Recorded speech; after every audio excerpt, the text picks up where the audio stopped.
অত্যন্ত অত্যন্ত ভালো। মানুষ কথা বলছেন মানুষের সাথে, কিন্তু মানুষের দেখুন গরম আছে, কষ্ট হচ্ছে, আমার সাথে সাথে কর্মীদেরও। আমি একটু বলবো এই ডান দিকটাই দেখান, ডান দিকটা একটু ক্যামেরাগুলো ঘোরান। মানুষ যখন এই অবস্থায় থাকতে পারেন এখানে, বছরের পর বছর ধরে এই নোংরা জল, মশা মাছির চাষ হচ্ছে এখানে, মানুষ এত কষ্টে থাকতে পারলে মানুষের কাছে তো পৌঁছতে হবে। দিদি একটু মানুষের কাছে পৌঁছচ্ছি, মানুষের সাথে সাথে কথা বলছি, মানুষ বলছেন তারা কি যন্ত্রণায় আছেন। যত মানুষের আশীর্বাদ নিয়ে ভারতীয় জনতা পার্টির সরকারের প্রতিনিধি হিসেবে যত দ্রুত সম্ভব এই সমস্যার সমাধান করব, এটাই মানুষ বলছি। প্রথম দফা, নমস্কার, ভালো থাকবেন। খুব খারাপ অবস্থা দাদা, প্রথম দফা নির্বাচনের পরে অভিষেক ব্যানার্জি একটা ভবিষ্যৎবাণী করেছে নাকি সেঞ্চুরি পার হয়ে যাবে, এই বিষয়ে কি বলবেন?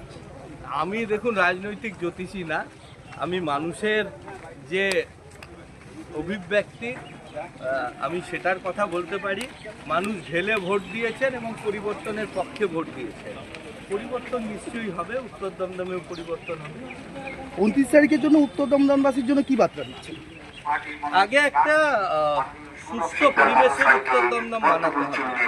মানুষ এইভাবে বাঁচতে পারে না, দিনের পর দিন এইভাবে নোংরা জল জমে আছে, হয়ে আছে, এটা চলতে পারে না। মানুষকে মুক্তি দিতে হবে। আমি অঙ্গীকারবদ্ধ, আমাকে আশীর্বাদ করুন। উত্তর দমদমকে আমি ছবির মতো সাজিয়ে দেব। এখানে আমার স্বপ্নের প্রজেক্ট অ্যারো সিটি হবে।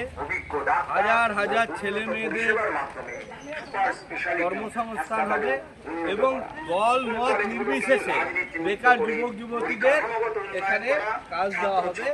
এই অ্যারো সিটি করার জন্য কিন্তু ডবল ইঞ্জিন সরকার দরকার। রাজ্য সরকার এতদিনে পারেননি, কোনো ইচ্ছেও নেই, বলেন উনি, আমি প্রথম বলেছি।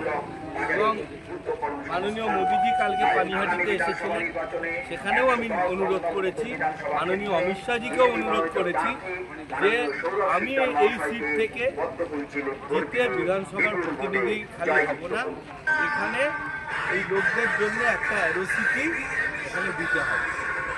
তো আমি আশাবাদী এখানে একটা ঝাঁ চকচকে অ্যারো সিটি গড়ে উঠবে উত্তর দমদমে। Thank you.